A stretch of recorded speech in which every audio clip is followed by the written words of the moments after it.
Sejam bem-vindos a mais um Engenharia e Cidade para Todos.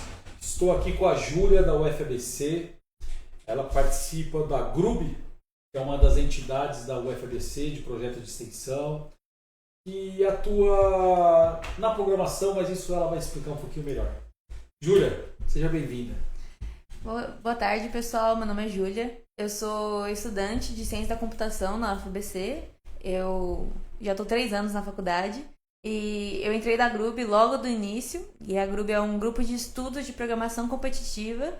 Nós focamos em diversas competições, como a OBI, a Maratona de Programação, a Maratona Feminina de Programação. Eu posso comentar um pouco depois mais sobre cada uma delas, mas o nosso objetivo é principalmente nos desenvolver, aprender em conjunto sobre a área de programação, sobre a área de engenharia de software e poder passar esse conhecimento para outras pessoas, né? Poder perdurar esse conhecimento ao longo do tempo. Bacana. Então a GRUB ela é uma entidade que ela é competitiva. Ela compete com outras entidades de outras universidades, é isso? E ela atua nas competições, ela faz uma programação. Explica um pouquinho o que é esse mundo aí pra gente. Sim, a gente compete com outras universidades, a gente monta equipes da nossa universidade, compete contra equipes de outras universidades, e aí eu acho que aqui vale a gente falar um pouquinho sobre o dia da competição e como funciona mais ou menos a prova. Então, o pessoal aí eu acho que tá vendo um dia de evento, a gente chega na competição, tem palestra dos patrocinadores, que são as empresas que estão muito interessadas nesse ramo, porque saem muitos engenheiros de softwares muito bons, muitos programadores muito bons dessa área. Então a gente tem esse espaço para poder entrar em contato com as empresas. E aí a gente tem um almoço, um coffee break, que também é bem tradição das competições. E depois a gente tem a prova. A prova, ela dura, na competição principal, que é a Maratona de Programação, 5 horas. E aí a gente tem basicamente uma lista de exercícios para resolver. A gente não tem acesso à internet, a gente tem que resolver na memória ou com livros que a gente levar, a gente só pode consultar com coisas em papel. E aí a gente tem problemas de programação que você tem que resolver com o algoritmo de estrutura de dados e que ele tem um limite de tempo que o programa pode rodar e um limite de memória que ele pode usar.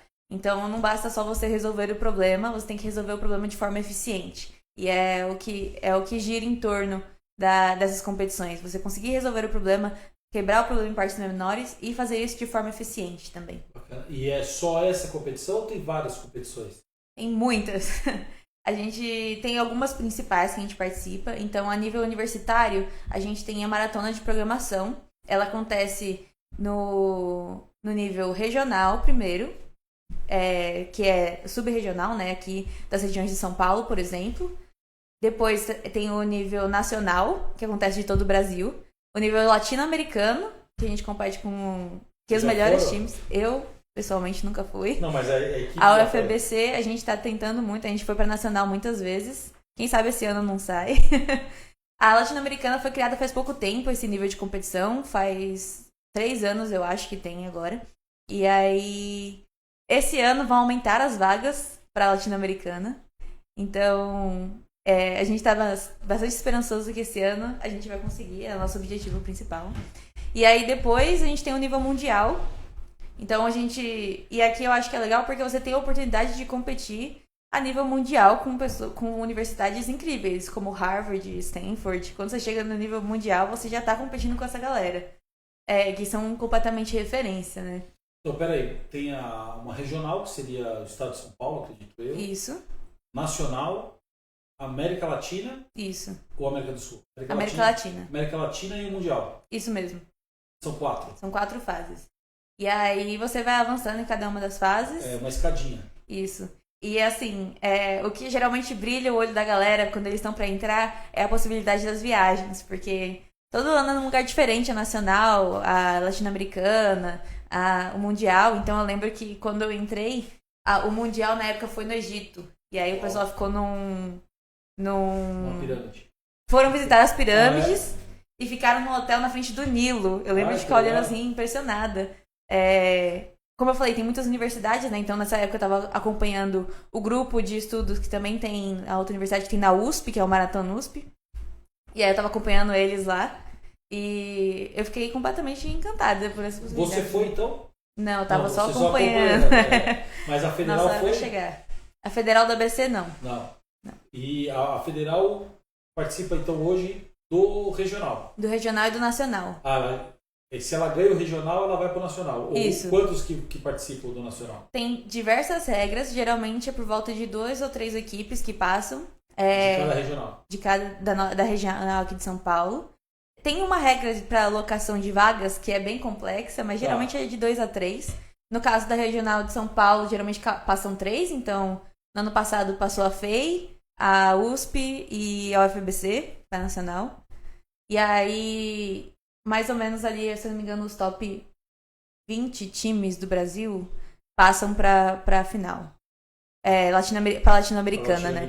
Isso. E aí os top times da Latino-Americana passam pro Mundial. Então esse ano, se vocês forem bem na Nacional, vocês podem ir pra Latino-Americana. Isso, esse ano tem muito mais vagas pra Latino-Americana. Eles quase dobraram as vagas agora, se eu não me engano.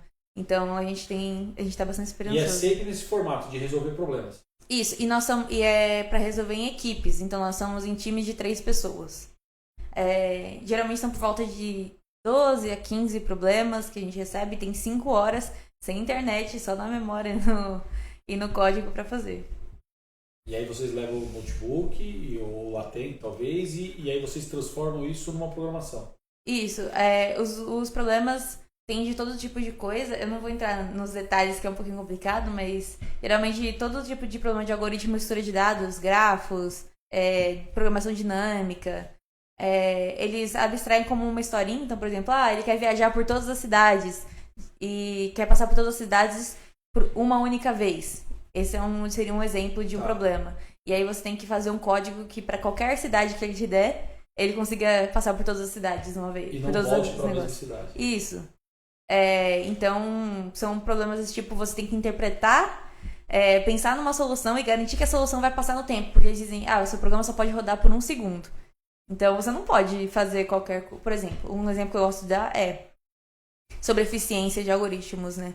Que se você pegar para encontrar uma palavra no dicionário e você abrir e você fazer como as pessoas normalmente fazem, né? Você abre uma página, vê se a palavra tá antes ou depois no alfabeto e aí você vai se aproximando.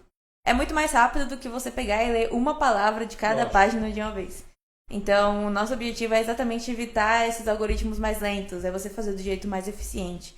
E isso é muito bom pro mercado de trabalho, as empresas ficam muito de olho. E para você começar a ter contato com a área científica também, para você pensar sobre otimização. Então, a gente tem bastante espaço para todo tipo de profissional. Pessoal, vocês estão nos assistindo aí. Primeiro de tudo, sejam bem-vindos, boa tarde. Sigam nossa página, sigam a página da Grube, arroba o quê? Grube.ufbc. Grube.ufbc, perdão. Arroba Grube.ufbc. Já estão aí na nossa página, passam a seguir. Comentem, façam comentários, perguntas para a Júlia. Eu sou engenheiro civil, vocês talvez tenham perguntas mais interessantes do que a minha, mas a minha aqui vai ficando mais pelas dúvidas. Júlia, o que fez você ir para a Grube? Por que você chegou na Grube?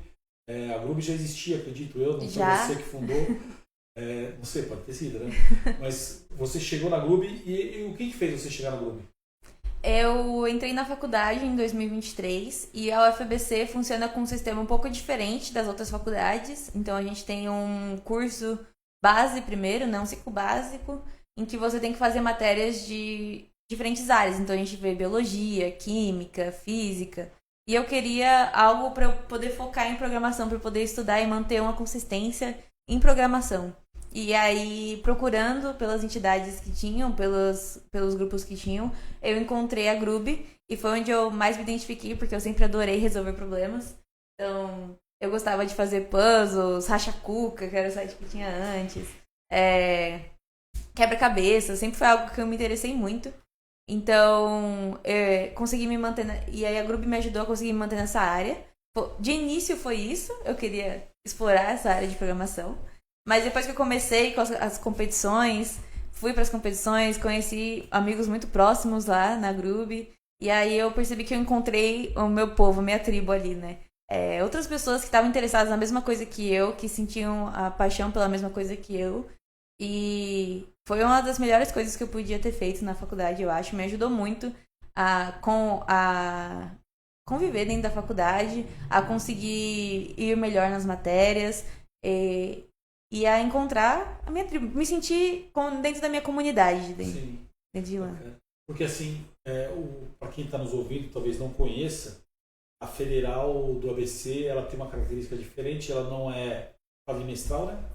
Ela é quadrimestral, ela não é semestral.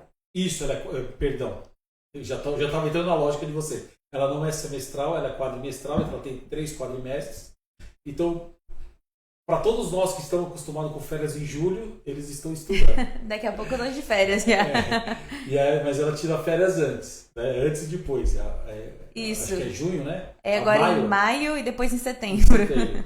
Então é um pouquinho diferente, mas esse ciclo básico que ela comentou, que tem o BCIT e o BCH, que é ou de tecnologia ou de humanas.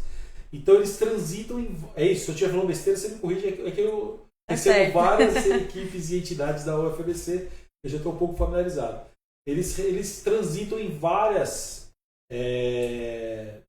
áreas do conhecimento. Então você poderia ter feito, não sei se tem essas disciplinas, mas economia, poderia ter feito alguma disciplina de engenharia, aeroespacial, não sei se é isso. Sim, né? Inclusive muitos do pessoal da Grube fizeram matérias de engenharia, da informação principalmente. Isso, a galera e aí próxima. o que eu acho que é fantástico é que vocês ficam com conhecimento amplo de várias áreas. E aí onde vem minha pergunta. Você, como uma programadora, pode chamar de programadora? É programadora a palavra, né? Da profissão. Você, como uma programadora, eu acho que você ter o conhecimento de diversas áreas favorece, ou não, mas eu acredito que sim, esse é o questionamento, para resolver problemas, porque você começa a ter uma visão mais ampla. Ou seria mais interessante você ter uma visão mais focada? Essa que é a pergunta. A gente tem um costume de dizer que nas competições a gente tem as equipes, né? E as equipes não são feitas só de programadores, a gente tem essa tradição de dizer. Porque se você pode pegar 3 pessoas que programam muito bem e colocar na mesma equipe, e elas não necessariamente vão ir melhor do que uma outra equipe que tenha pessoas diferentes. Então, por exemplo, no vídeo tá passando a equipe que competiu no ano passado, e aí esse que tá no vídeo é o Sem Benelli, e ele é o matemático da equipe dele. Então, e aí a gente tem o Lucas, que era uma pessoa mais realmente programador dos algoritmos, estrutura de dados, e aí a gente tem o Walter, que era mais da interpretação, de você conseguir quebrar o problema em partes menores. Então, no final do dia, pode ser que uma equipe com programadores muito bons não ganhe. Né? A gente diz que uma equipe tem que ter um programador, tem que ter um matemático e tem que ter alguém para juntar todo mundo, né? A cola de todo mundo. Então, sim, conhecimento de diversas áreas ajuda bastante, principalmente porque às vezes os problemas também são, principalmente da área de matemática, então tem problemas focados em matemática, então é bom você saber, né, pelo menos o básico, das coisas mais gerais. Mas eu queria comentar como o conhecimento, como aplicar o conhecimento de programação em outras áreas também é muito útil. Então, para além de você aprender a programar específico, você aprende a pensar logicamente. E eu acho que isso é muito bom para qualquer área. Eu fiz uma espécie de intercâmbio acadêmico com uma escola em Campinas chamada Ilum. E aí, meu projeto lá foi em biologia. E eu usei bastante coisa de análise de dados e computação para fazer um trabalho com biologia, que teoricamente não era para ser nada a ver, era para ser neurociência, era em neuro, né? E era para ser nada a ver com o que a gente estava fazendo aqui, mas que foi muito útil, só pela parte de lógica. Então, a formação interdisciplinar, ela ajuda muito, de qualquer forma, né, nessas partes. E você também aprende a não ter medo do que você não sabe. Então, não ter medo de um problema, não ter medo do que você não sabe. Você já aprendeu tanta coisa, você já passou por todas as físicas e biologias e químicas. A sua, dentro desse matemático, programador e essa cola que você disse aí, uma pessoa que faz essa ligação, você se enquadra em qual desses aspectos? Acho que eu sou principalmente na cola. Você transita em várias... eu... Mas o que seria essa cola?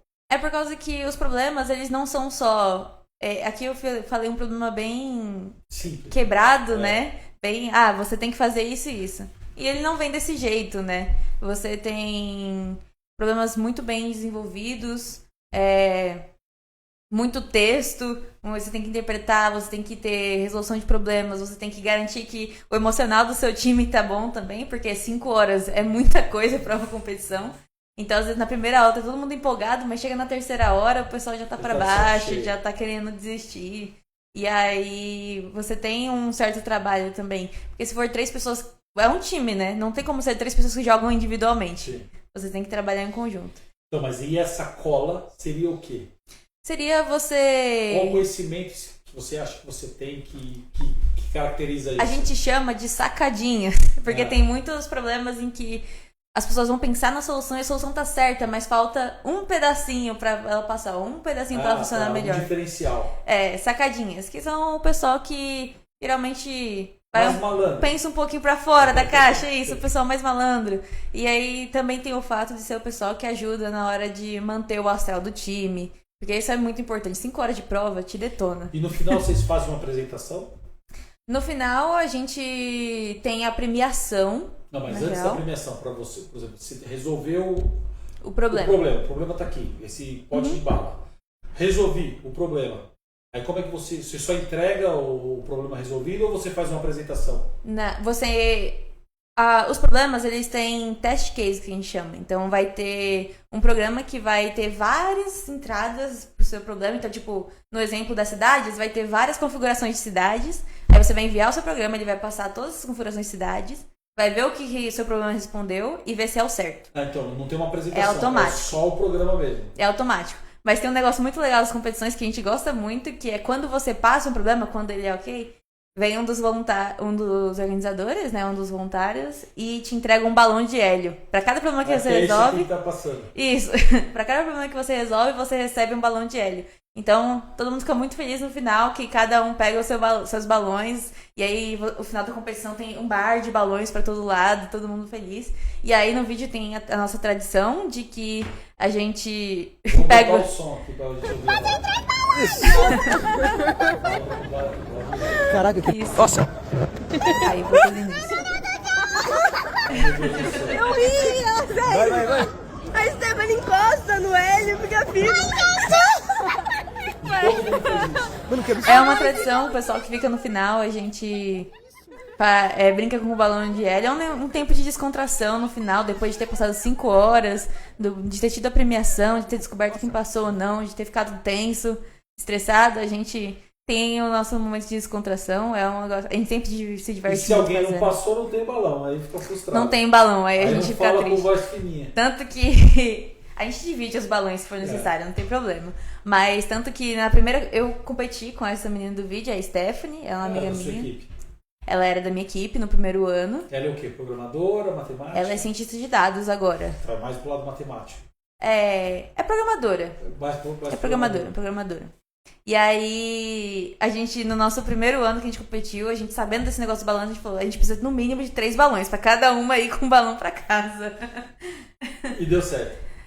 Eu acho que a gente conseguiu 2 na época. Mas daí a gente divide, não tem problema. Bacana. E aí, dentro da Grub, né? Isso. Desculpa aí a minha falha. O que mais você sente que desafia você e desafia as outras pessoas? Lógico, a competição é a competição. Já é um desafio. Mas no dia a dia, porque vocês devem fazer exercícios, devem treinar, devem resolver problemas. Qual é esse dia a dia e o que isso te desafia? O que faz isso ser diferente para vocês? O que mais desafia, com certeza, é a consistência. Porque é muito fácil você se perder no tenho aula, tô cansado, tenho trabalho. Vocês se reúnem todos os dias em algum lugar ou algumas vezes da semana? Na real, a gente se reúne mais para as competições, próximas às competições. A gente tenta manter contato para trocar informações. Acho que o pessoal vai estar se reunindo uma vez no mês, pelo menos. E aí essa é a maior dificuldade de você, primeiro, ter a consistência do treino individual para você conseguir evoluir dentro da competição, mas você também ter a consistência de manter os treinos com outras pessoas, né? Treinar em equipe. A gente tenta principalmente passar essa tradição para as próximas pessoas. A Grub, em específico, na UFBC, a gente tá tentando criar uma cultura da maratona de programação, então a gente tá tentando realmente formar um grupo maior. A gente se inspira bastante no Maratona USP, da USP, que eles têm uma cultura muito forte de maratona por lá. Maratona de programação. Maratona de programação. Como eu falei, tem muitas faculdades, a UFRJ, a Unicamp, são todas faculdades muito grandes que têm times muito fortes. Então a gente tá cada vez mais tentando criar uma cultura parecida. Porque o pessoal lá já chega lá sabendo que existe a maratona, já chega lá treinando, participando de outras competições, como por exemplo a OBI, que é a Olimpíada Brasileira de Informática. Inclusive, eu só descobri da OBI quando eu tava no primeiro ano da faculdade, por causa da GRUB. O pessoal da GRUB me falou: olha, tem essa competição que você pode participar no primeiro ano da faculdade, que é a Olimpíada Brasileira de Informática. E eu fiquei muito interessada. Só quem tá no primeiro ano pode participar ou não? Ou Só todo ano tem? Tem todo ano. A competição acontece todo ano pro pessoal do ensino fundamental e do médio e pro primeiro ano da faculdade. Só quem tá no primeiro Só o ano. primeiro ano da faculdade. Você participou? Participei e, graças à GRUB, eu trouxe pra mostrar aqui, eu ganhei uma medalha. Vou mostrar. Oi? É aqui. A medalha de bronze na maratona, na Olimpíada Brasileira de Informática do ano passado. Retrasado, 2024. Parabéns. Obrigada. E você desenvolveu sozinho, resolveu sozinho o problema? Isso, a Olimpíada Brasileira de Informática ela é uma prova individual, não é por equipe igual a outra. Então, realmente a medalha individual é o mesmo esquema de eles te dão uma lista de exercícios e você tem que resolver. Então isso aí foi assim, acertei no meu curso. Acertei no meu grupo, principalmente, de verdade. Não, mas você quando você ganha uma medalha, você sabe que você tá no caminho Ah, correto. com certeza. Acertei no meu curso, escolhi o lugar certo. Acertei no meu grupo, porque foi muito graças à grupo que eu consegui. O pessoal ajudou muito a estudar, então a parte do incentivo, de você tirar dúvidas. Porque às vezes é ruim você jogar tudo no Google, pesquisar sozinho. Não tem ninguém pra comentar o que você tá fazendo. E a gente tem bastante isso, de tô estudando tal coisa. Olha, descobri isso que é interessante. Aprendi isso aqui que é interessante. E aí foi completamente graças a eles. Agora a gente, como eu falei, a gente tá tentando passar pra frente, né, esses conhecimentos. E muitos dos alunos da GRUB estão participando agora do projeto de extensão que a gente criou com o professor Cláudio Menezes, que é o Núcleo Olímpico de Informática da UFBC. Para essas Olimpíadas. Para essas Olimpíadas, exatamente. Então, principalmente para o ensino médio, então para a gente conseguir chegar, fazer essa galera chegar já com um conhecimento prévio. Porque com tablet, celular, né, tá morrendo um pouquinho a cultura do computador, de você ir lá explorar, de você colocar um mod no jogo que você gosta. Tá cada vez menos comum as crianças e adolescentes terem esse conhecimento de computador. Vocês utilizam, lógico, a pergunta idiota que eu vou fazer, lógico que vocês utilizam inteligência artificial, né? Até porque vocês são programadores, acredito que isso faça parte da rotina. Mas nas competições pode utilizar? Nada. É isso que... Nada. É o que eu falei, a gente não pode ter... A inteligência tem que ser inteligência de vocês mesmo.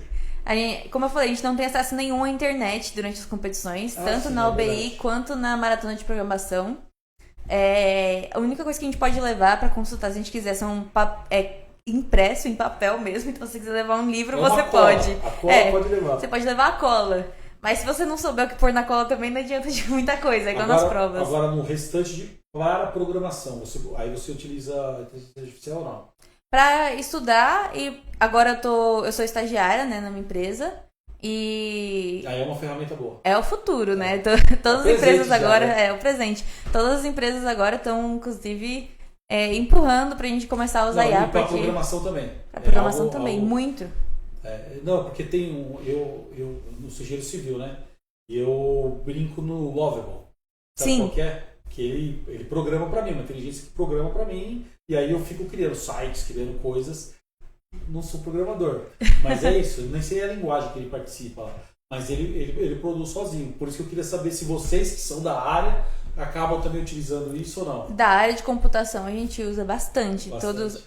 E aí que eu queria fazer um comentário. A maratona de programação, né? Essas competições, as empresas de tecnologia são muito interessadas. Exatamente porque o pessoal já vem com esse negócio de ser autodidata, de estar interessado, empolgado para aprender e já saber algoritmos de estrutura de dados, que geralmente são requisitos mais básicos para cargos de programação, né, de programadores.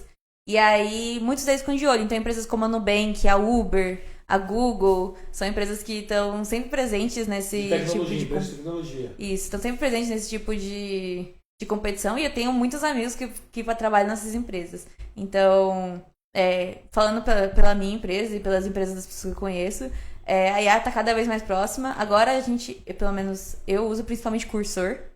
O que é Cursor? Ele é uma ferramenta é uma IA, né? Ele é uma IDE de programação que você focada em utilizar IA para você poder fazer as coisas. Então você pode usar diferentes modelos GPT, modelo do Claude. É focado em código. Tá. E aí o Lovable eu acho que é focado em código front-end para fazer site. Só front-end. Isso. E aí o Claude... Eu até brinco um pouquinho, não que eu mexa, né? Mas eu peço coisas que eu sei que tá mexendo no back-end. Mas o foco principal é front-end. E aí o Claude já é um pouquinho mais agnóstico nisso, né? Você pode usar para qualquer tipo de Eu, por exemplo, processo. no Lovable eu não preciso saber lógica. Eu só falo o que eu quero. Mas eu, como conheço um pouquinho de lógica, às vezes eu... Facilita, né? Facilita. Eu acho que esse que você está falando, você trabalha completamente no back-end, é isso? Não que trabalha... Ele é agnóstico. O que é, porque às vezes tem gente que não sabe. Perfeito. O que é front-end e o que é back-end. Certo, então... Porque nós temos engenheiros aqui que são velhinhos, que assistem a gente. São 50, 60 anos, então pode ter um pouco de dificuldade. Então eu trabalho principalmente no back-end, que é a parte estrutural. Então eu gosto de falar que é como se você montasse a casa, subisse as paredes. O cérebro, né? Montasse a estrutura, montou a casa, subiu as paredes. E aí o front-end é você fazer as duas coisas conectadas. É você deixar bonito, né? Tipo, passar a massa, pintar. Mas não só isso, garantir que tá tudo certo. Então, porque às vezes a pessoa acha que tem a piadinha de que o front-end é só mudar a cor de botão, né? Mas... Então, eu vou fazer um paralelo aí para deixar no imaginário pelo exemplo que você deu, que é da minha área da construção civil, acho que vai ficar legal explicar aqui. Tem bastante engenheiro civil. É como se a gente estivesse fazendo o back-end, como se estivesse construindo a estrutura da casa, só que a gente deixa todas as salas do mesmo jeito. Então a sala, a cozinha, é tudo um vaziozão. Isso, você dá só o necessário, só a eletricidade e a água. Isso, e aí a pessoa entra e define que ali vai ser o quarto, ou do outro lado vai ser a cozinha, a sala, que ela vai deixando pintado, vai colocando os móveis, vai conectando. Isso, ela garante que vai ser utilizável, porque uma cozinha sem a pia, você não vai fazer de muita coisa, né? Isso aí. É só para deixar no imaginário das pessoas. Porque às vezes o pessoal acha que é só mudar a cor de botão, mas tem mais coisa por trás. A cozinha não vai dar se você não tiver a pia. Eu acho que hoje, ainda mais com a geração que a gente está vivendo, da comunicação, com a tecnologia de forma absurda, se um profissional da nossa área de engenharia não conseguir compreender o que é lógica, não conseguir entender a importância mínima, você não precisa saber programar, mas você tem que entender como, por exemplo, eu não sei programar, honestamente, mas eu consigo entender pela lógica a cabeça de um programador, porque é lógico, né? Você vai pensando na lógica. Só que a lógica seria pensar e a programação seria como escrever, não é isso? Você traduz essa lógica para o computador. Para o computador, em várias linguagens. Em cada linguagem seria um alfabeto. Poderia ser um alfabeto numa língua, inglês, espanhol. Né? Perfeitamente. A gente tá passando aí, a gente dá aula para os ingressantes e agora para o pessoal do ensino médio, né, no projeto de extensão. E a gente tenta traduzir exatamente essa parte da lógica. Então, você tenta passar para as pessoas essa parte da lógica, de você conseguir pensar. E aí, um dos exemplos que a gente dá é da receita de bolo. Você usa a lógica no seu dia a dia, algoritmo no seu dia a dia. Quando você vai colocar a água no copo, você está pensando no algoritmo. É porque as pessoas ouvem muito. O algoritmo do Instagram tá programado para isso. Eu acho que é uma grande besteira. Né? Então, o algoritmo não fica preocupado. O algoritmo é um caminho. Isso. Não é isso?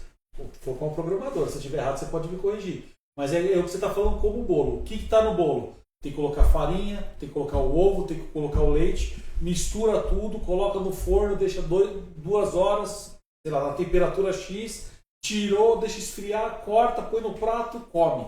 Aí começa de novo. Isso é um algoritmo, né? Então o algoritmo do Instagram está me prejudicando. Não. O algoritmo do Instagram não prejudica ninguém. Você tem que jogar com o algoritmo, né? Ele está ali formado para aquela forma, né? Até agora você falou da parte de IA, né? Um ponto que eu queria colocar também é que às vezes a pessoa fala, porque a IA é tal coisa, a IA fez tal coisa. Mas as inteligências artificiais são muito treinadas com dados nossos. Então, se a IA tá fazendo alguma coisa, reflete o que a gente fez. Sabe uma coisa que eu penso? Eu sempre falo isso. Eu falo que o nome tá errado. Não tinha que ser inteligência artificial, tinha que ser conhecimento artificial. Porque ela utiliza todos os nossos conhecimentos que estão aí, com a ciência, tudo que está nosso, feito no que está nas nuvens. A inteligência não é inteligência, ela está utilizando o conhecimento. Sim. Você concorda comigo? É muita viagem do que eu estou falando. Eu concordo. Tem um exemplo que eu queria dar, que o pessoal começou agora, teve uma rede social das inteligências artificiais, não sei se você viu isso. Não. E aí o pessoal tá comentando que as inteligências artificiais começaram a comentar de criptografia, que elas tinham escondido o que estavam falando, e aí começaram a conversar com criptografia.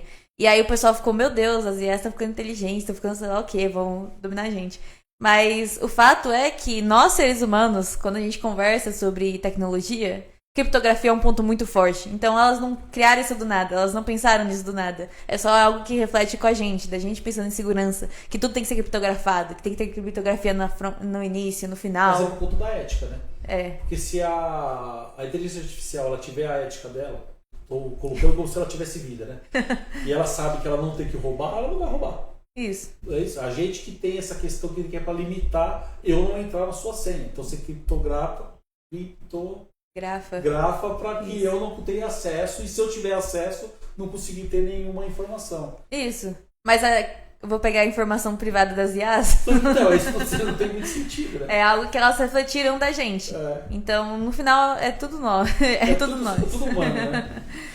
Bacana, ó, então aí passando aqui, você sabe que eu tenho uma colinha para poder me balizar aqui para não me perder, mas a gente já falou da rotina, já falou da rotina de vocês? Como que é a rotina? Sim, a gente tem os treinos, a gente tem Isso, já falamos. alguns sites que a gente, como eu falei, a gente tem uns encontros, às vezes, mensais, mas geralmente a gente treina por sites, porque tem muitos sites globais que, como eu falei, como a competição é global, né? Tem muitos sites globais em que a gente consegue estudar, que tem muito conteúdo para isso. Tem sites focados em programação competitiva, que é o CP Algorithms, o pessoal pode pesquisar depois se quiser. Tem o Code Forces, que tipo, toda semana tem um contest que a gente chama, né? Que é o simulado da competição. E inclusive tem um rolando agora, eu acho, a galera tava fazendo. Um de 1º de abril, que agora é 1º de abril. Você pode mentir à vontade, aqui que não tem problema. E aí, o que você acha que, assim, dentro do... Eu não vou só perguntar dentro do Groove, tá? Essa aqui é uma pergunta, acho que a gente pode ampliar, sendo você uma programadora, pensando para fora. Porque eu acho legal essa questão de programadora, até que você falou que você é autodidata, né? Isso. Vocês já estudavam isso. Você já é programadora desde os 15 anos, desde os 14, você só está cada vez melhorando mais seu conhecimento. Mas você já é uma programadora desde sempre. E nunca vai deixar de ser, porque você... Né, não vai ser o diploma que vai fazer você ser uma programadora. Então essa pergunta fica como aberta, não só para dentro da Groove. O que você acha que é essencial para uma pessoa ser uma programadora? Às vezes tem uma criança, minha filha tem 13 anos, ela não se interessa por isso. Não sei por que se ela se interessasse. Você acha que é interessante para ela, ou assim como uma pessoa de 60 anos que está vendo que estou numa era da comunicação, da programação, o que eu poderia fazer para olhar e tentando ajudar alguma coisa? Uma coisa que eu vejo muito comum, e aí o pessoal acha que para você ser programador você tem que ser muito bom em matemática, você tem que ser o gênio da matemática. Não é isso. Eu conheço muita gente. Talvez o gênio da lógica, né? Então, eu conheço muita gente lá, e aí eu acho que tem muita lógica. O pessoal lá é bem comum gostar de lógica em algum nível, um pessoal que gosta de jogo, que gosta de puzzles, que gosta de resolver problemas.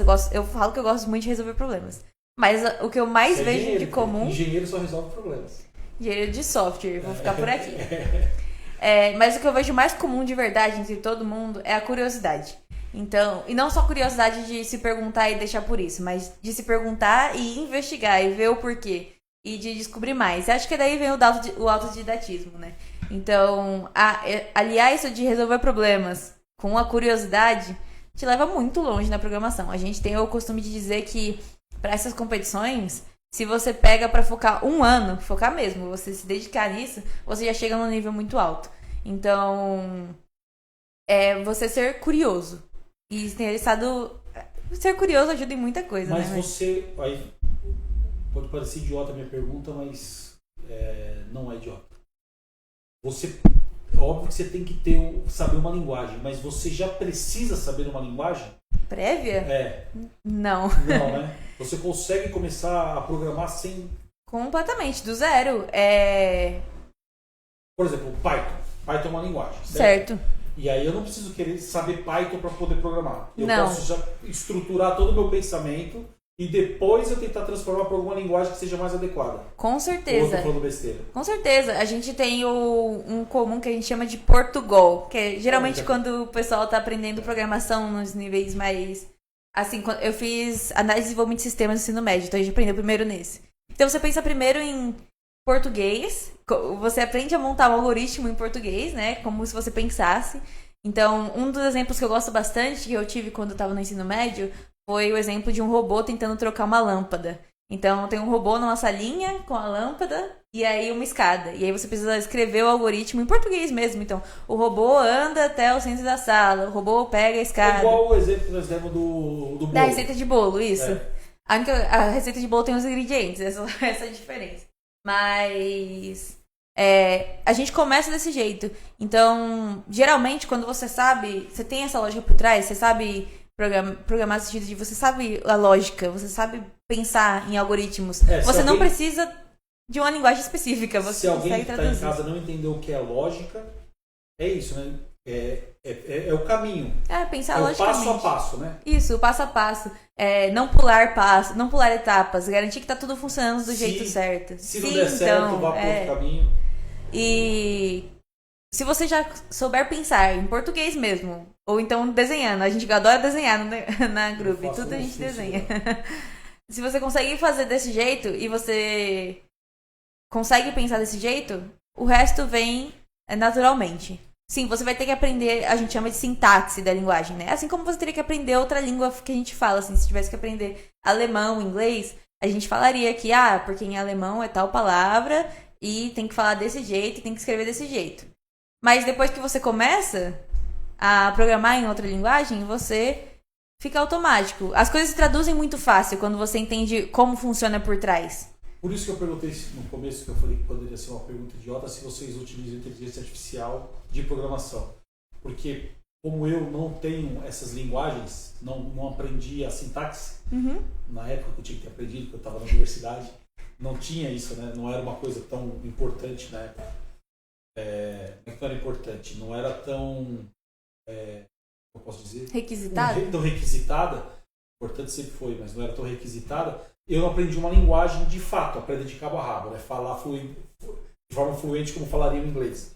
E aí, com a inteligência artificial, você sabendo falar em Portugal, você falou? Portugal, você consegue programar com uma inteligência, dependendo da linguagem que ela tá. Consegue. E aqui eu queria dizer que nem eu aprendi uma linguagem inteira de cabo a rabo. A gente usa C++ nas competições, mas é bem focado para as competições mesmo. Então a gente tem o que a gente chama de template, né? Tipo o cabeçalho, que a gente usa sempre e aí a gente escreve o código.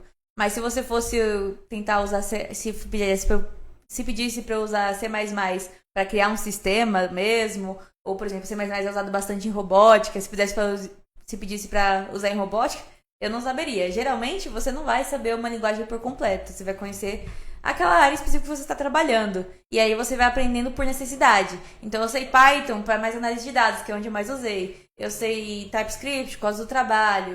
Aprendi um pouquinho de Rust por causa do trabalho. E aí, agora eu já fiquei feliz. Você vai...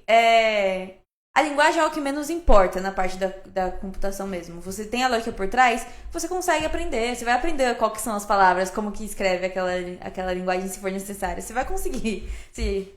Mas assim, você, aí pessoa física mesmo, você fala, né? Você não fala. Você trabalha em quantas linguagens? Você tem conhecimento? O meu time... Você é poliglota? Sou poliglota. No meu time específico, ele foi uma empresa que foi adquirida pela minha empresa atual. Então, eles tinham uma infraestrutura própria, um negócio próprio. Então, tem vários sistemas diferentes. Agora, eu tô trabalhando principalmente com Rust e TypeScript. E Python. São os 3 principais. Isso para back-end? Isso. Tudo back-end? Você gosta mais de back-end? Isso. Muito mais. Quando eu tava na entrevista da minha empresa, eu inclusive falei assim, você tem alguma preferência? Eu falei, por favor, back-end, por favor. Mas aí agora tem algumas outras áreas surgindo, né? Então, além de back-end e front-end, a gente tem a área de infra, que agora é exclusiva. Tem a área de dados, da área de redes, de manutenção de infraestrutura, de você... De dados seria análise de dados? Análise de dados. E agora com tanta informação que nós temos. Muita. E agora todas as empresas querem ser data-driven, que eles falam, né? Tudo tem que ser baseado nos dados. Mas eu acho que também é meio que um... Quando eu me formei em 2006, né? E foi uma época, eu sou engenheiro civil, mas foi uma época que começaram os celulares deram uma bombada. Uhum. E todo engenheiro, eu fiz feio, todo mundo ia para telecom, fazer telecom. Mas essa onda passa. Não é uma coisa que tem um mercado para tanta gente assim, como está acontecendo agora com a análise de dados, né? Tá todo mundo indo por conta desse boom que nós estamos vivendo, mas isso... Aqui eu tenho algo a comentar também. É bem comum... teve isso com computação também, as pessoas falando, porque é a profissão do futuro e porque vai ter muito bom, é muito emprego, as pessoas ganham muito bem. E aí depois de um tempo começaram a falar, não, que agora tá saturada a área, que agora tem muita gente, tem muito profissional. Mas a verdade é que sim, tem muita gente, mas... Tem muita gente no mundo, né? Tem muita gente no mundo, tem muita gente querendo trabalhar e ganhar bem. Mas o que eu vejo bastante é que ainda assim tem uma certa falta de pessoas que trabalham bem. Porque o pessoal achou que era fácil, né? Achou que era ganhar dinheiro fácil antigamente com computação. Bastava você aprender o básico ali num curso, em qualquer coisa, e isso era suficiente. Mas quando você tem um mercado novo, é muito fácil de você entrar. Agora, quando ele já está consolidado, quando já é algo grande, vai ficando cada vez mais difícil. E eu acho que análise de dados vai ser a mesma coisa. Ciência de dados vai ser a mesma coisa. Então tá tendo um boom agora por causa da IA, por causa de você utilizar dados, data centers. E aí muita gente tá querendo migrar para essa área. Só que não basta só você querer migrar e aprender o básico, você tem que se aprofundar na área. E aí eu acho que geralmente falta profissionais desse tipo. Que você se aprofunda, que você realmente gosta, que você realmente conhece. O pessoal acha que se você... Não é só teu diploma. Não é só teu diploma. Não é. Você resumiu muito bem no final. Não é. Porque nessa foto tem aí, deve ter umas 15, 20 pessoas. Uhum. Se as pessoas estiverem ali só pelo diploma, não vão ser grandes profissionais.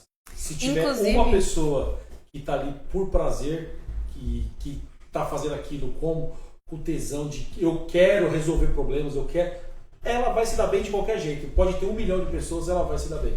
E aí a gente vê a Groove como um caso de exemplo disso muito forte, porque é muito comum de você ver as pessoas na faculdade, em outros lugares, comentando que tá muito difícil de entrar no mercado de trabalho, que é muito difícil.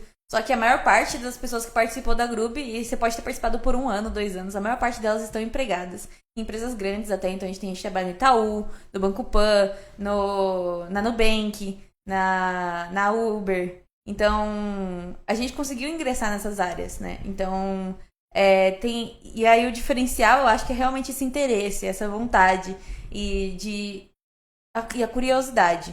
E a gente vê bastante a discrepância com outros alunos da UFBC, porque a gente chega a estudar os assuntos, né, muito antes deles serem passados pra gente na faculdade. A gente estuda por vontade própria. E aí a gente estuda antes. E aí quando a gente faz matéria com outras pessoas que estão realmente lá só pelo diploma, que estão lá pra poder terminar a faculdade e sair, a gente vê a diferença porque essas pessoas passam com mais dificuldade pelas matérias. Elas não conseguem compreender da mesma forma que a gente... Porque a gente já passou por isso, a gente já teve curiosidade, a gente já viu as coisas. E aí, é o que eu falei também que Na verdade, você aprendeu sozinho.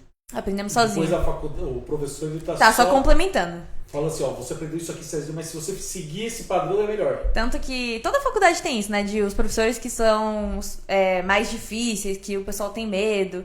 A Groove gosta de exatamente desses professores. Os alunos gostam de pegar a matéria exatamente com esses professores que o pessoal fala que é difícil, que é impossível, porque a gente já teve um conhecimento antes, então a gente sabe que a gente vai poder ir lá com aquele professor e aprofundar o nosso conhecimento e tirar o máximo da nossa graduação. Então eu acho que... E aí a gente tá falando da Groove, mas eu acho que tem outras entidades que servem pra mesma coisa. No sentido de você dar o primeiro passo naquele conhecimento junto da sua entidade. E aí quando você chega na graduação, você pode aprofundar ela e tirar o máximo de proveito dela. Não só fazer por causa do diploma e fazer porque você tem que fazer aquela matéria, mas se aprofundar de verdade no conteúdo. Eu imagino um médico que faz medicina só pelo diploma. Nós estamos ferrados. Agora teve o negócio da prova, né, que, sei lá quantos, 40%, 60% dos médicos não passaram lá na prova. Eles fizeram uma prova, tipo a OAB agora, vai ser a OAB dos médicos. E aí a maior parte dos médicos que tinham feito não tinham passado. Vai saber. Não vou julgar. Bom, agora eu queria saber de você, tá? Falou bastante da Grube. Você, enquanto uma programadora, você pretende ir para a área mais acadêmica, pesquisa, aprofundar em pesquisa. Não sei como seria pesquisa em programação, porque deve ser bem pouco, né? Você já é bem diferente a programação, mas a pesquisa em programação, talvez, não sei, depois a gente bate papo disso.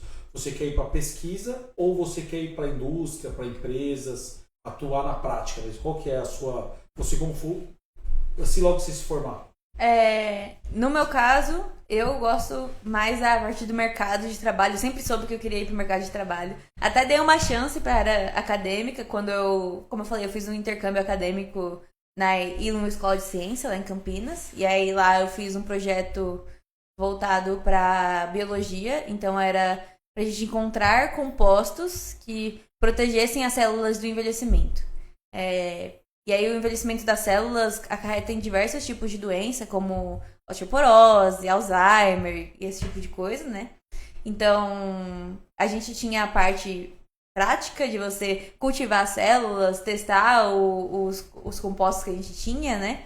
E depois tinha análise de dados, que foi onde eu mais agi também, de poder analisar. Eu até gostei da área científica. A minha orientadora na época falou, se você quiser, você tem futuro na área de biotecnologia, de bioinformática. Se você quiser, me dá uma ligação, me manda uma mensagem. Mas eu já sabia que eu queria seguir na área do mercado de trabalho. Eu me identifico mais com essa parte de resolver problemas, de organizar as coisas, no sentido... eu acho, e aí é uma coisa pessoal pra mim, eu vejo mais... recompensas mais rápidas no mercado, né? Você tem uma tarefa, um problema, você vai lá e resolve. Agora, na área acadêmica, é mais... Você tem um problema e aí você vai estudar esse mesmo problema pelos próximos 5 anos para talvez, no final, resolver. E aí eu acho que eu ficaria maluca na área acadêmica. Na verdade, você gosta mais pragmática, né? Você quer Eu não tenho isso de descobrir uma resposta, de tentar inventar alguma coisa. Mas aí agora... surgiu essa pergunta aqui. Como seria, eu não consigo imaginar, aí eu queria que você me desse uma clareada. Como seria uma pesquisa, vou até botar aqui que talvez vire um corte. Como seria Como seria pesquisar dentro dessa área de programação? Porque as linguagens já existem, seria você criar uma nova linguagem ou você seria pegar um problema e aprofundar? O que é nessa área científica dentro da programação? Certo. Na UFABC a gente tem alguns eventos de apresentação de principalmente iniciação científica, projetos de iniciação científica, que são de computação. Tem alguns colegas muito próximos que participaram e geralmente a ideia é você pegar um problema e se aprofundar nele ou inventar uma nova solução para ele através de programação. Um exemplo que a gente tem agora, que ficou bastante famoso, foi o algoritmo para encontrar o menor caminho entre 2 pontos. Então, isso. O que o Waze faz, por exemplo. A gente tinha um algoritmo já bem conhecido, que era bastante utilizado, que é o Dijkstra. Eu não sei falar bonitinho o nome. E aí, um acadêmico... E aí, ele era consolidado fazia... Acho que era 30 anos já que ele era consolidado como um dos algoritmos mais rápidos que tinha. E aquele era a forma perfeita do Dijkstra que tinha. E aí chegou um pesquisador que conseguiu evoluir e fazer um algoritmo mais rápido ainda. Então uma pesquisa pode ser para a velocidade do algoritmo? Pode ser. Na área de otimização, na área de... A gente pode resolver problemas, tentar resolver um problema com computação. Pode ser isso também. Que ainda não foi descoberto. Por exemplo, principalmente agora com coisa de IA, a gente tem por exemplo, tinha um projeto em que era para tentar prever se um câncer era maligno ou não, utilizando inteligência artificial. Então, tirava todos os dados daquele câncer, né? Colocava na planilha, treinava para inteligência artificial e tentava prever se o câncer seria maligno ou não baseado naquilo. Então, a gente tem... Então, você está usando uma ferramenta para analisar os dados. Isso. Então, computação, se você for para computação teórica, nessa parte, você pode se aprofundar no algoritmo, você pode pegar um problema e tentar resolver ele com o algoritmo. Você também, né, um problema computacional mesmo, que funciona, que está na teoria da computação. Ou você pode pegar um problema de outra área e utilizar de computação como uma ferramenta para solucionar aquele outro problema. E aí eu gosto de falar muito que computação, se você sabe computação, você consegue trabalhar com ela em qualquer área. Então, você pode ter certeza que numa parte da química, a computação vai poder te ajudar. Na biologia, a computação vai poder te ajudar. Se todo mundo souber o básico de computação, pode fazer uma grande diferença no seu trabalho. O nome do seu curso é qual? É bacharel em ciência e tecnologia. E aí tem ciência da computação. Ciências da computação, Isso. cientista da computação. Quais outras áreas que você... Porque o cientista da computação, ele é um programador. O cientista da computação, ele lida com a parte de, principalmente... Não, eu tô pensando assim, deixa eu formular melhor a pergunta. Tem alguém do ensino médio aqui, vem no seu podcast. Uhum. E aí ela fala assim, não, adorei, eu quero fazer isso. O que seria? Quais seriam os cursos que ela poderia fazer? Certo. Você pode focar em cursos sobre algoritmos e estrutura de dados, principalmente. Ciência da computação é a base da ciência da computação, é algoritmo e estrutura de dados. Você vai ouvir muito isso se você for para a faculdade. Eu fiz análise e desenvolvimento de sistemas. Só que esse curso geralmente é mais ferramental. Então é você aprender a linguagem. É você aprender um framework, que a gente diz, né? Uma ferramenta específica.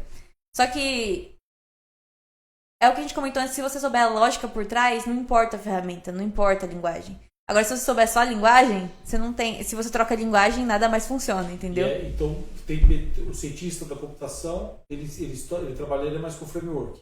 Ele é agnóstico a frameworks e as linguagens, então você vai aprender realmente a teoria por trás. Então você vai. O cientista da computação aprende a teoria. Isso, a gente não vai fazer uma linguagem, a gente não vai fazer um framework, a gente vai aprender como tudo funciona por trás do básico, das teorias. Ele seria a mãe. Cientista Isso. da computação, seria quem fizesse ciência da computação, é como se quisesse ser a mãezona para aprender para qualquer área. Exatamente. Se você vai para engenharia de software, você aprende um pouquinho de ciência da computação. Não, tentar fazer um paralelo com a engenharia. Por exemplo, a engenharia civil constrói casas, ele faz infraestrutura. A engenharia mecânica constrói automóveis, máquinas e tal. Engenharia elétrica, engenharia aeroespacial, faz foguetes. São várias áreas. Mas não tem uma engenharia da engenharia. Isso. A ciência da computação seria a engenharia da engenharia. Ela é um curso separado porque ela foca mais na parte por trás. Então, como é uma área muito, muito grande, por exemplo, você vai fazer engenharia de software. Você vai aprender sobre paradigmas de engenharia de software, como arquitetar uma ferramenta, como que você vai organizar essa ferramenta. A gente tem matérias sobre isso na UFABC, na engenharia da informação também. Só que a ciência da computação é que o principal por trás dela é o algoritmo de estrutura de dados. É o que veio antes. O que antecedeu tudo isso. A mãezona. A mãezona. Ela veio antes, ela antecedeu tudo isso. Ela pode ser uma introdução para os outros, só que se você se aprofundar muito nela, os outros já vão ficar de lado, entendeu? Então se você aprender o básico dela, que é o algoritmo de estrutura de dados, você tem uma porta de entrada para todos os outros, na minha humilde opinião. Eu acho que eu gostei muito de ciência da computação, porque eu pude ver como as coisas funcionam por trás de verdade. Então, as outras abstraem. Você não precisa saber como que funciona esse algoritmo de estrutura de dados. Às vezes, se você está fazendo um curso de análise de sistema, você não precisa saber por que esse é o caminho mais rápido naquele programa. Você pode só utilizar aquela ferramenta que já te dá o caminho mais rápido. E aí, na computação, a gente aprende como que a gente abstrai um problema do mundo real para a computação. Eu acho que se eu fosse fazer... É que eu já estou velhinho, né? Mas acho que se eu fosse fazer, eu faria então ciência de dados. Eu fiz essa pergunta porque quando você estava falando, eu falei assim, o que eu poderia fazer se eu fosse... Eu acho que é essa, entender como as coisas funcionam. Isso, e aí se você sabe como as coisas funcionam, ela pode ter uma cara diferente, mas vai ser a mesma coisa por trás do final, né? A gente tem bastante facilidade nas linguagens por causa disso. A gente até fala, a linguagem é feia, eu acho a linguagem muito feia, eu odeio Você poderia criar uma nova linguagem? Sim, a gente tem uma matéria na UFABC que é compiladores. Como é que funciona uma linguagem? Nossa, já estou viajando, já saí. Como é que funciona uma linguagem? Deixa eu fazer isso aqui. Como é que funciona uma linguagem? Essa linguagem, ela como é que ela é desenvolvida? Criam-se ferramentas? Como é que funciona? Geralmente, quando a gente fala de linguagem, a gente fala de... Primeiro, você vai determinar uma estrutura para sua linguagem mesmo. Então, você vai dizer, pra você fazer um if, else, né? Sim, então é if, else. E aí você tem nessa daqui você tem que colocar 2 pontos, nessa daqui você tem que colocar colchetes. Isso é a sintaxe da linguagem que a gente chama, né? Que é como se a gente descrevesse o dicionário da linguagem. E aí, geralmente as linguagens elas vêm dentro de compiladores. Então não basta só você escrever um código em C++, você tem que ter o GCC, que é o compilador de C++. Você tem um código em Rush, você tem que ter o Cargo, que é o compilador de Rush. E por que tem isso? Porque o compilador ele age como essa forma de tradução entre o que você escreveu e o que o computador vai saber. E aí, por que tem tantas linguagens diferentes, né? Cada linguagem, geralmente, tem um foco em específico. Então, a gente tem linguagens mais antigas, que eram mais robustas. É o caso do C, do Assembly. Linguagens que são mais antigas, que a gente diz, né? E aí, a gente tem as linguagens mais modernas. O Python é a mais conhecida, acredito eu, né? E o Rust, que surgiu agora, tá bastante forte. E aí, cada linguagem geralmente tem um foco específico. Então, por que a gente usa C++? E, 95% dos times que fazem programação competitiva usam C++. Isso é porque C++ é uma linguagem muito bem estruturada já, porque ela tá há bastante tempo por aí. Ela tem bibliotecas muito úteis, já tem tudo bem determinado. E ela tem foco em performance. Então, ela roda mais rápido, ela é mais estruturada. É mais difícil você cometer um erro em comparação com Python. Eu não sei se você já programou em Python. Programei não, né? Eu já brinquei. Já tentei várias coisas. Então, e aí o Python... Mas ele escreve a sintaxe que você chama, né? Ela é bem mais simples. É bem mais simples. Muito só simples. que ela é bem mais objetivo. simples porque ele abstrai muita coisa. Então, uma coisa que a gente aponta bastante, que geralmente a gente não gosta, pelo menos na Groove, eu não tenho certeza dos outros lugares, mas acho que os programadores no geral, é que a gente diz de tipagem. Então, às vezes, quando você vai fazer um programa em C++, às vezes não, né? Em C++, quando você vai fazer um programa e você tem uma variável, você precisa declarar qual que é o tipo da... Tipo, eu tô te dando um número inteiro. Eu tô te dando uma palavra. Eu tô te dando... Enfim, é isso. E em Python você não precisa. Em Python você não precisa. Isso, você só diz que tá recebendo alguma coisa e ele vai lá e abstrai, ele adivinha o que é que você tá querendo. Se não for o que você tá querendo, você avisa depois, Você avisa depois. E aí, isso torna muito mais fácil. Você não tem que pensar sobre isso na hora que você tá escrevendo em Python. Mas ele também pode deixar o programa muito mais lento. Ele gasta muito mais memória, porque em C++ você avisa que isso é um inteiro para ele poder alocar uma memória específica para inteiros, para deixar separadinho, para ficar mais fácil. Tem mais caixinhas. Isso. O C++ tem mais caixinhas. Tem as caixinhas dos inteiros, tem as caixinhas dos números com ponto e vírgula. E no Python tem só caixinhas de variáveis. E aí tá tudo, é um armário bagunçado, você tem que ficar procurando lá dentro. Isso, e aí pode ser que demore mais, porque você não sabe exatamente o que é, né? Só que o Python também é muito bom, porque exatamente por causa disso você pode ter números muito grandes. Você consegue... Você não precisa alocar uma memória específica, então ele pode crescer muito. O objetivo é outro, né?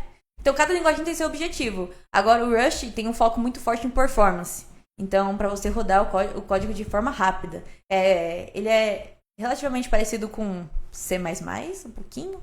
No sentido de que eles têm mais foco em performance, de rodar o código de forma rápida. Então tem alocação de memória bem determinada, pra você não perder nada, pra estar tudo bem determinado.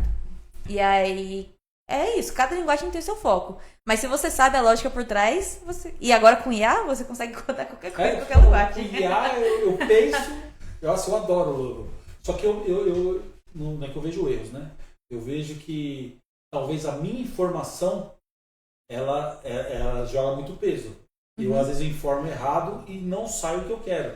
Né? Então, por isso que eu te perguntei lá no começo, se vocês utilizam a IA, porque eu acho que o futuro, e aí eu acho que a gente fala assim, o futuro está acontecendo agora, mas eu acho que ainda não está acontecendo isso. Vai ser a gente não tem que ter nenhum conhecimento, nós temos que saber nos comunicar com as máquinas. Fazer a pergunta certa. Se eu souber fazer a pergunta correta, vai vir uma resposta. O conhecimento já está lá.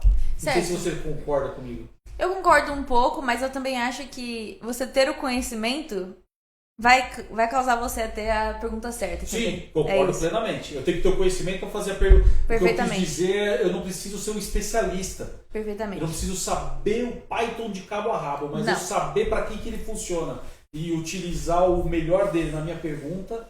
Por exemplo, se eu tenho eu tenho que resolver um problema. Se eu ser especialista, eu posso ser general. Isso. Generalizado. Generalista. Isso. Por exemplo, se eu tenho um problema que eu sei que vai precisar de performance muito boa, eu sei que eu vou utilizar a linguagem de Rush, mas eu tenho que chegar com esse conhecimento já e falar, faça em Rush. Porque geralmente, como o Python é uma linguagem muito utilizada agora, e também tem JavaScript, acho que também é bastante utilizado, são as duas mais utilizadas agora. Se você chegar pra uma IA e só falar faça tal coisa, ela geralmente vai fazer em Python, por exemplo. Então ela vai abstrair esse conhecimento por trás, que talvez seria muito útil de você fazer.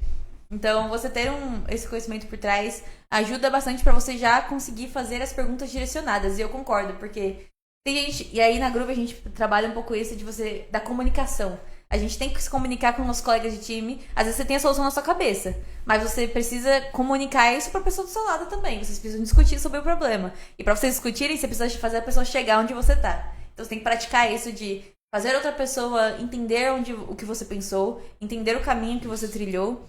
E aí na IA é a mesma coisa. Na engenharia civil, o meu professor falava assim, você pega no direito, o texto do direito é muito difícil. Uhum. Não sei se você já viu alguma coisa de advogado, não dá pra fazer porra nenhuma que eles falam. E aí na engenharia civil você tem que fazer, qualquer relatório tem que ser o mais simples, porque muitas das vezes pode ser que um pedreiro tenha que ler e ele tem um nível de leitura simples e nada contra ele. A função dele é outra e ele tem que ler, tem que se fazer entendido por uma pessoa simples. E eu acho que programação é meio nessa linha. Você tem que falar de forma muito simples. Eu acho que é bastante assim. A gente tem aquele ditado de que você sabe que você domina muito o assunto quando você consegue explicar para uma criança. Então, e eu concordo muito com isso. Então, quando você for no mercado... Na área acadêmica é menos isso, mas no mercado de trabalho, às vezes você vai trabalhar com pessoa de outro time que não entende nada do que você está falando. O pessoal de produto, né, que lida com... decidir como que o produto vai ser, ele não sabe nada de programação. E nem quer saber. Não é o trabalho dele de saber. Ele nem quer saber, não tá nem aí.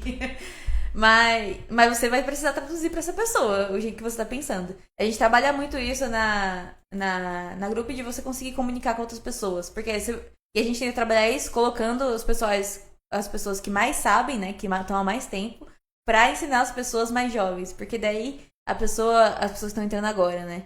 Porque você vai ter que voltar, ter a humildade de voltar e explicar do jeito que você aprendeu. Isso você já tá no seu lugar. Né? Só edifica o seu conhecimento. E aí, da próxima vez que você for explicar, você vai explicar de novo, mais rápido, de forma mais tranquila. Senão nós vamos ficar a tarde inteira aqui perguntando, porque eu adoro esse assunto. A inteligência, é que eu gosto de saber como as coisas funcionam. A inteligência artificial, a gente sabe que são por redes neurais, tá? E por conhecimentos prévio nosso. Uhum.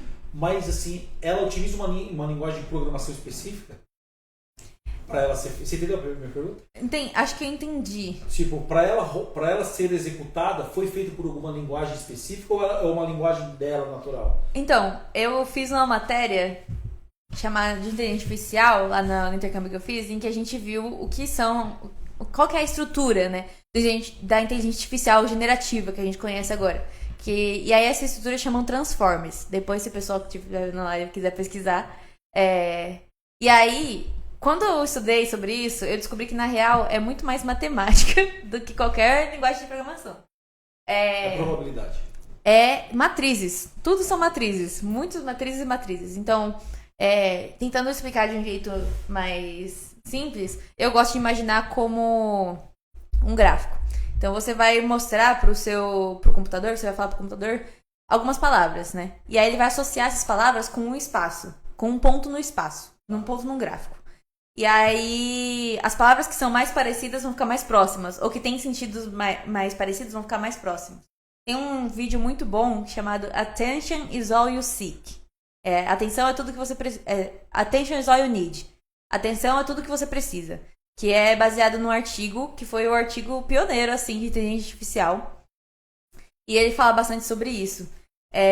Atenção é uma das formas, né, um dos paradigmas, algoritmos que o pessoal usa para poder gerar essas inteligências artificiais. Ele vai começar a associar as coisas. E aí, atenção é porque você vai dar uma atenção específica para uma palavra relacionada a outra. Então, se eu falar copo e água, vai estar mais próximo do que se eu colocar copo e chão, por exemplo. Mas copo e bala também poderia estar perto.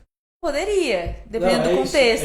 Dependendo da formação. Então, a bala também vai estar E aí, quando você vai acumulando vários contextos diferentes, e é assim que a IA funciona, então quando você põe copo e mesa e a tigela, ele pode falar bala, pode falar comida, entendeu? Então ele vai acumulando essas coisas que são parecidas, que estão num contexto próximo, juntas, dentro de um espaço. Quanto mais coisas parecidas com o copo tiver no entorno, mais a minha pergunta pode direcionar pro copo. Isso. Se você estiver falando de... Posso falar de tudo, que é difícil a gente falar aqui, mas eu posso... Por exemplo, nesse vídeo Attention All You Need, tem um exemplo muito legal de tipo, por exemplo, a gente tem pai e mãe, certo? E aí, eles são 2 pontos no espaço. No espaço de várias dimensões, porque quando você vai falar de inteligência artificial, tem muitas e muitas dimensões, mas você tem pai e mãe. A distância entre pai e mãe, né, se você subtrair mesmo o espaço desses dois, pegar a diferença entre eles e colocar perto de padre, por exemplo, vai apontar pra freira, porque ele entende que é o feminino. Que é o feminino, exatamente. Então tem uma direção no espaço. Isso, tem uma direção no espaço que aponta, que indica se é feminino ou não. E aí vai ter uma posição no espaço que indica se é um objeto ou não. E aí a IA ela vai se baseando nisso. Então, conforme o contexto vai indo... Quem pensou nisso, né? Aí eu fico nisso. Pois é. É infinito. É infinito. E aí... Por isso que a gente meio que perde o controle quando o pessoal fala de IA, que é uma caixa preta, porque são bilhões de informações que a gente alimenta para as IAs e ela vai fazendo essa associação com o contexto que você tem. Então, você manda lá um texto. E aí você tem as palavras. E aí ou você vai alimentar antes as palavras para ela já fazer e aí ela ler o texto e basear nos dados que ela já tem. Ou você vai pegar esse texto e treinar ela com esse texto, por exemplo. E aí depois quando você der outro texto, ela vai se basear naquele. Então, conforme ela... Você não tem como ter certeza da associação dela. São bilhões e bilhões de informação. Até você conseguir analisar um dos elementos, já era, já mudou. Minha filha me fez essa pergunta faz um tempo já. Ela tá com 13, acho que ela tinha uns 9, 10 anos. Ó, pega aí, Ana. Falo demais. Tá legal assim. O que era inteligência artificial, tal, alguma coisa do tipo. Como que o computador sabia as coisas. Não lembro qual foi a pergunta. E aí a minha resposta, e ficou marcada na minha cabeça, que era... Porque eu vi isso em algum lugar. Não sei quem falou, mas eu vi isso e ficou registrado na minha cabeça. Que é como quando a gente ensina um bebê quando é um cachorro. Uhum. Quando passa um cachorro, você ensina o bebezinho a falar, é au au. Aí quando passa outro cachorro, você fala au au. Aí quando passa um gato, o bebezinho fala au au. Aí você fala, não, esse é miau. Perfeito. Aí quando passa um porco, ela vai ficar na dúvida se é au au ou miau. E aí ela fala um dos dois, você fala, não, esse é honk honk. E aí você vai ensinando algumas coisinhas, porque ela vai vendo por analogia, que é tudo um bichinho, peludinho, né? Perfeitamente. E aí eu gosto de pensar no espaço porque fica mais... Deixa um negócio mais físico, né? Então eu gosto de pensar que tem um ponto que diz se é um gato ou não. E aí conforme você... E aí tem o ponto que tem a palavra gato e tem a palavra miau miau. E aí os dois estão muito próximos do negócio. Aí ele vai saber. Um bichinho, peludinho, pequenininho. Perfeitamente, isso. Ela vai associando isso. Do gato. E o peludinho também vai estar. Só que um faz au au e o outro faz miau. Que é o que diferencia. Tem exatamente esse exemplo lá no vídeo de... eu vi alguém falar, não tirei isso da minha cabeça. E eu passei isso pra minha filha e ela entendeu. Eu acho. Eu gosto de pensar no espaço porque pra mim funciona melhor. Mas, por exemplo, se tivesse gato e miau miau, e aí você pega a distância entre eles e você põe no cachorro, se for bem treinado, é pra ser o au au. Quando é pra associar o cachorro com o au au. Então... É muito legal. Bom, senão nós vamos ficar a tarde inteira. Acho que nós falamos muita coisa aqui. Antes de te agradecer para ir embora, eu quero te fazer uma última pergunta. E aí, voltando para a Grube. A gente já falou da Grube, falou de você, de futuro do mundo, de linguagens. O pessoal que está entrando hoje na Grube, diz que não tem processo seletivo, mas as pessoas vão chegando, né? O que você poderia... Sabe aquela pergunta que todo mundo faz? Quando você estava começando, o que você falaria para você mesmo? O que você falaria para alguém que está começando agora, para se dar bem na Grube, para ter um bom desenvolvimento, não só na Grube, mas como na Federal, e ser uma boa programadora? O que você daria de conselho para quem está começando agora? Meu conselho é realmente aproveite o máximo o conhecimento que você tem nas suas mãos. Então, a Grube te dá muito essa oportunidade de você... A gente mostra para você todos os caminhos para você conseguir fazer a sua carreira, fazer a sua carreira acadêmica, a sua carreira profissional. A gente já passou por esse caminho, a gente está colocando as pedras para as próximas pessoas poderem passar mais fácil por esse caminho também. Então, aproveita ao máximo e agarra todas as oportunidades que você puder, porque mesmo que você não ganhe nada em nenhuma das competições, você vai sair de lá com o seu conhecimento. E isso é algo que ninguém pode tirar de você e não tem preço nenhum.